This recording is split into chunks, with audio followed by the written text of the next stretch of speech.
That's coming down from the hills. We've had a lot of rain recently, so it comes down from under the ground, goes down to the sea. And there's loads of seaweed here, babies. Loads of seaweed. I should grab some and dehydrate it, but I've been having iodine as well, so it's coming down quite fast. So we've had a lot of rain. I changed the direction of my walk because a group of people all decided to join me on the huge beach, so I just turned direction because I like to get a good stride, and when you're walking with other people about, they always try and slow you down for a chat or whatever, and when I come out for a walk it's to get exercise more than anything, so I'm not really fussed about dawdling. I used to get this on other dog walks back at home, you know, because we only had like one walk where you could stretch out, and you'd always bump into somebody who just want to stand and talk about dogs snuffled, and the point of me going out is to get exercise, and I used to find it really frustrating because it's a lot of small talk about nothing, and I don't like small talk. I find it very boring. It's just, if it's small talk, it's got to be a few minutes and then I'm gone, but some people want to talk forever, and I just find it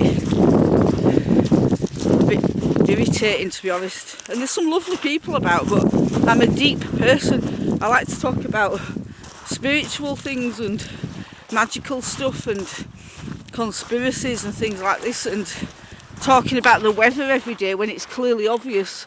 It's like when people go, "Isn't it nice today?" and you're like, "Well, yeah." Or, "Isn't it raining?" "Yeah, it's raining." "Isn't it awful, you know, what's going on in news?" "Yeah, it is." That's why I don't watch TV. I don't watch it. I don't want that in my head. Propaganda and misery. How crap is the world? And then right at the end of the news article there'll be a 3-second slot on, "Oh, something happened today that was so fun. A little dog yapped at a postman and he gave it a biscuit," and you're like, "Oh." And that's supposed to lift your spirits up from the deadly virus and the wars that rage around the world and the poverty and all the rest of it, and you're like, I want to be in a different world to this one. So I'm going to make and create my own reality which doesn't involve all that misery, suffering. We've all got our own paths to live, and if there's something going on in the world that you cannot personally do anything about, then making it your business is very, well, it doesn't serve a purpose if there's nothing you can do about it, because you just carry the burden of somebody else's suffering and can't do naught with it, so you suffer with them, which is counterproductive. It's better, you know, to engage yourself locally. If somebody needs your help round here and it's something that somebody will respond to, then do that. So I don't watch the news because there's enough crap in the world and I don't want to listen to it anymore, and I don't want to hear about all the propaganda, because it's just like the TV is just basically like a bunch of clucking women sitting around a coffee table all gossiping about the neighbours and everything. A lot of it's lies, propaganda, make believe, hearsay. I was guilty of that when I was young, and I got to an age where I thought this is actually not very pleasant because it's not true, and a lot of the time you'll put bells on a story to make it more interesting, because otherwise it's just too boring to talk about and people need conversation. So instead of delving into like, let's undo a mystery, let's solve one, like all the history that we've been taught, so much of it is lies. So why don't we sit there and investigate that and come up with the truth? But people are like, no, that's boring. It's boring. I'd rather talk about BBC News and stuff, and I can't be bothered. So this is why I walk alone, and I prefer that. And I'm very choosy about who I hang out with. Still very breezy. I've discovered there's a few secrets around here that I'm going to go and discover. Need to get my some proper walking gear. About, I don't know how many miles away it is from me, but it's about a 20-minute drive, so it's not far. There is something known as the Fairy Bridge, and that's the sort of thing that gets my attention. And there's also Fairy Hill, and there's an old village built around it. And I love all this stuff because, of course, you know, I know the real. And I was just watching something the other day. This is a lady called Dolores Cannon who's died. I think she died a year or two ago.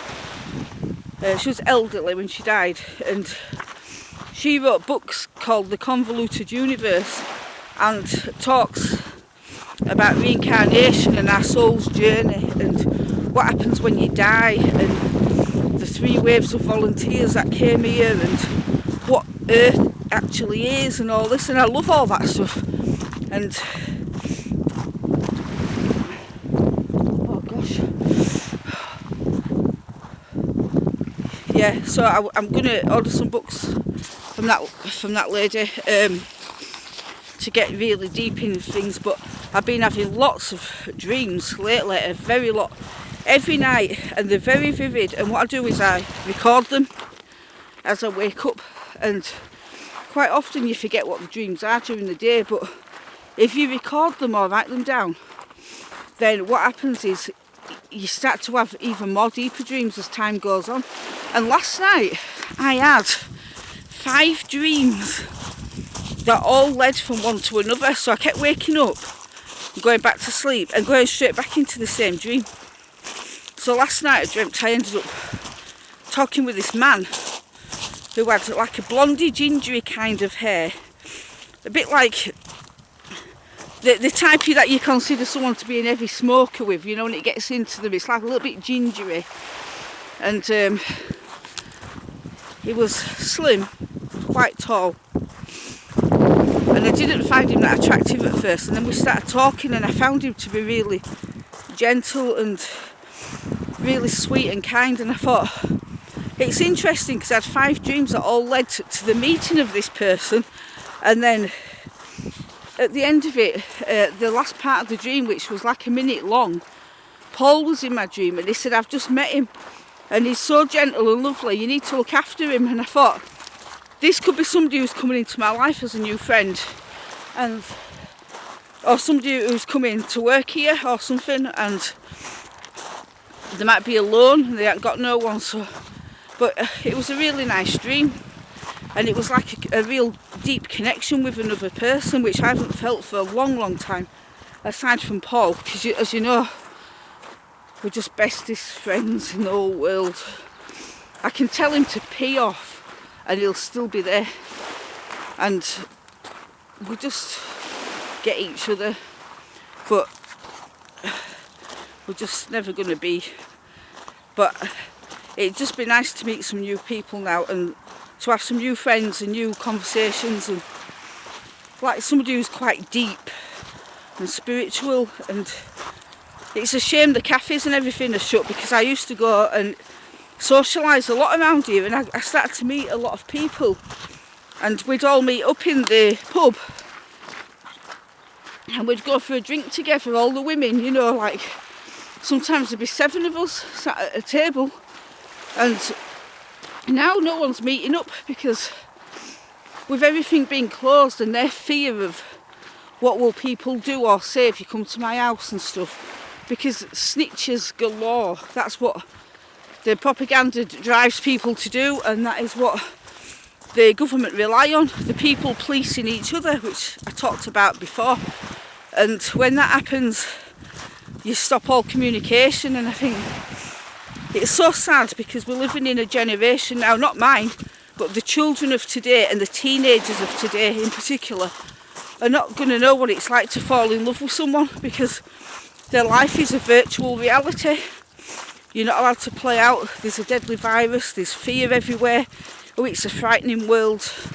You can't touch people because they're scary. Stay 6 feet away, put a face mask on so you can't see expression, and no communication other than over the internet. or a phone, and that is not how you build a human connection, a strong one. You need to be in the presence of someone. For me, for people like me, need physical human connection. So people that you can engage with eye contact and sit in front of, and someone you can give a hug to, and that is real connection, and we don't have it anymore, and it's been taken, and I haven't stopped it for me. And if anybody wanted to come to me and have all those things, they'd have it, but they're scared to do it to me.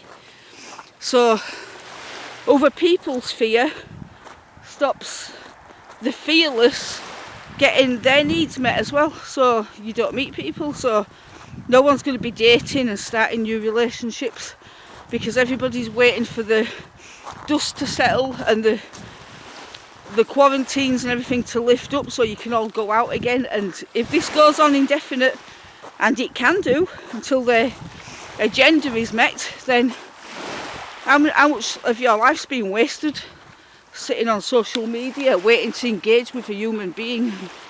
And I really feel for people who are needing connection with other people, and they're just not getting it because they're not allowed to go out and they're not allowed to meet up. And I like to be cuddled, you know. I like a hug, and it's alright sitting on flipping Facebook and going, oh yeah, how's things and all that lot, but it's not the same as sitting in front of somebody over a cup of tea and having a good chat. It doesn't do the same thing for me, and it leaves me cold and empty, and then I start thinking I can't be bothered with this, so I don't talk on there either, so I just stop.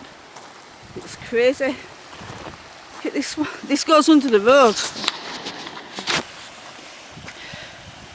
So that's coming again from the hills down. I'm not going to even cross over here because I've got holes in my shoe and my feet will be soaking wet. That's nice. So it's like a little waterfall effect. But do you see there, to that left, you see that? There, that. It reminds me of a giant sitting down, pondering life, and I actually love it because it does remind me of a person who's just sitting there at the bottom of the cliff, just looking down towards the sea and wondering what's coming next in life and what am I going to do with myself. And the puppies are having a nice time, aren't you, baby girls? You're having a nice time.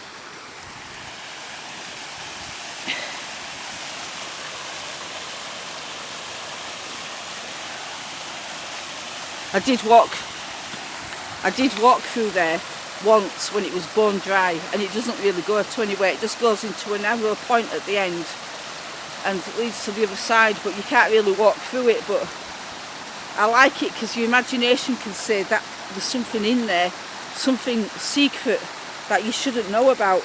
And I like the idea of discovering something that's been hidden somewhere like that, and you're the one who finds it. And everybody goes, what were you doing in there in the first place? And how did you manage to find that? And you're like, because I'm an adventurer. And I want to discover stuff. And we are now heading back. I'm going to stay out for a couple of hours today because these two need a good walk. And because we came out in the afternoon, just after lunchtime, that means they get a long walk in the middle of the day and a little one tonight. And then tomorrow after work I might do a little walk with them, or just send Paul out with them, because when you're digging all day it's actually it's quite tiring, you know, like 7 hours of digging. And on a normal day in full season it was 9 hours. Well, not all, obviously not 9 hours of digging because you've still got your lunch time and your couple of breaks, but it's still hard work. But I enjoy it. And how can anybody complain about having even if you have a crap job, right? How can you feel it's crap when you live somewhere like this with that kind of view?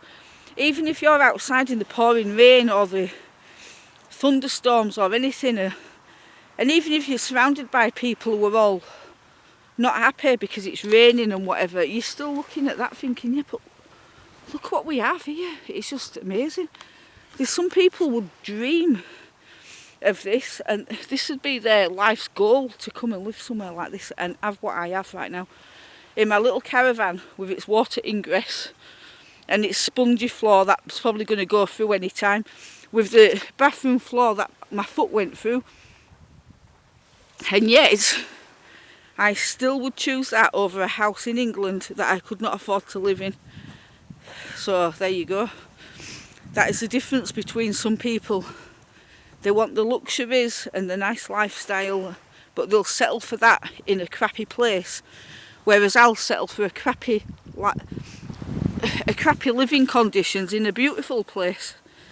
Now, if I could have both, then obviously that would be absolutely amazing, but for now my choice is one or the other, and I'm choosing the location. So I am not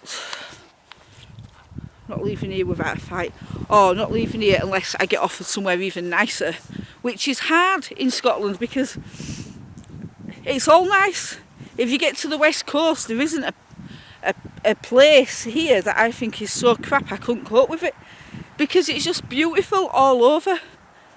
And that's the difference from where I came from, because the place where I come from, you had to get in a car and go and find a nice little spot for yourself and somewhere different, and there wasn't much space because there's so many people and they're all using the same space at the same time.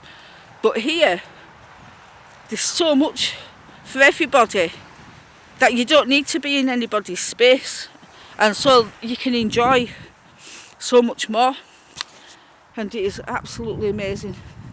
So on that note, I really am going now. I'm going home. I'm going to get a cup of tea. We're going to get a cup of tea, babies. And I think Mummy is going to have the leftover salad from yesterday.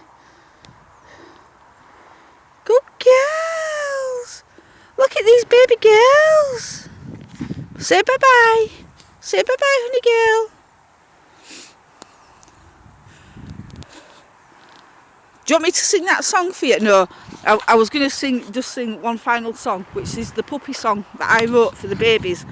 But I'm not going to do it because they need to have the right conditions, because it's a puppy lullaby bedtime story. So I might do one later and put it on. So bye-bye for now.